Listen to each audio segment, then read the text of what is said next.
কেন বলছি? কারণ নিজের ভিত শক্ত না করলে, আজ যাকে বিয়ে করছি আমরা, সে যদি দুদিন বাদে আমাদের ডিভোর্স দিয়ে দেয়, আমাদের চলে আসার জায়গা থাকে না, সেই আমরা মা বাবার কাছেই যাই, তাই না? তাই জন্য সবাই আমার মুখে এই কথা শুনে আমার পেছনে বলে, ও মেয়ের বিয়ে দিতে চায় না, এরম করিস না, তুই এত সুখী, তুই এত জীবন সঙ্গী পেয়েছিস, তা ওরও তো লাইফে একজন লাইফ পার্টনার দরকার। আমি তখন বলি, হ্যাঁ নিশ্চয়ই, আমি বাধা দিচ্ছি না, কিন্তু আমার কথাটা বোঝার চেষ্টা কেউ করছে না। সবাই উল্টে কিন্তু আমাকেই দোষী করে, আর আমার দিকে আঙুল তুলে বলে যে ওকে বললেই ও মেয়ের বিয়ের কথা তুলতে চায় না। না, সত্যি না। আমরা নারী হিসেবে, বন্ধুরা তোমরাই বলো না, আমাদের জীবনে কি আছে?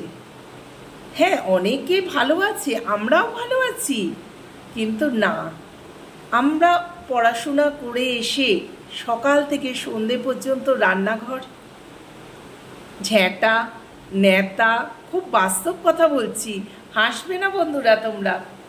তারপরে নেক্সট স্টেপ হচ্ছে আমাদের বাচ্চা পালন করা, আর বাচ্চা না হলে কথা শোনা, তারপরে স্বামীর সেবা করা তো রইলই, এটা তো আমাদের কর্তব্য না, বাঙালি মেয়েদের কর্তব্য।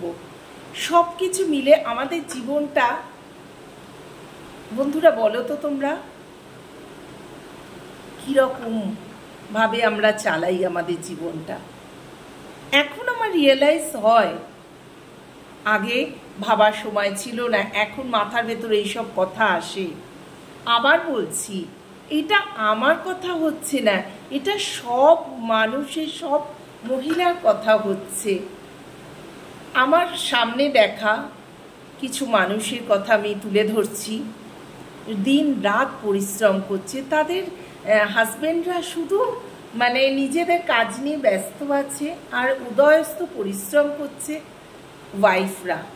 করেও কি হচ্ছে, দিনের শেষে তাদের ভাগ্যে জুটছে, খুব ভালো ব্যবহারও জোটে না। তো তাহলে আমরা বিয়ে করে কি পাচ্ছি বলো?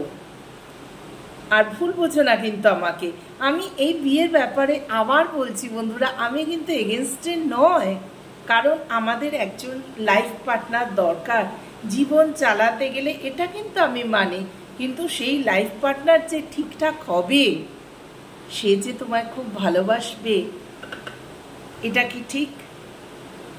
এটা সম্পূর্ণ ভাগ্যের ব্যাপার, তাই না? তাই এমন কিছু কাজ করে যাও যে সেখান থেকে তুমি বিফল হয়ে ফিরে এলো, তুমি কারোর শরণাপন্ন হবে না, নিজেই নিজের রুজি রোজগার থাকলে নিজেই নিজের পথ খুঁজে নিতে পারবে। তো বন্ধুরা, এই ছোট্ট ব্লগটা যদি তোমাদের ভালো লেগে থাকে, তো do like, share and subscribe my channel কাবেরীর জীবন কথায় তোমাদের স্বাগত।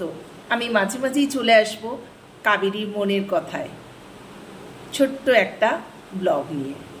টাটা।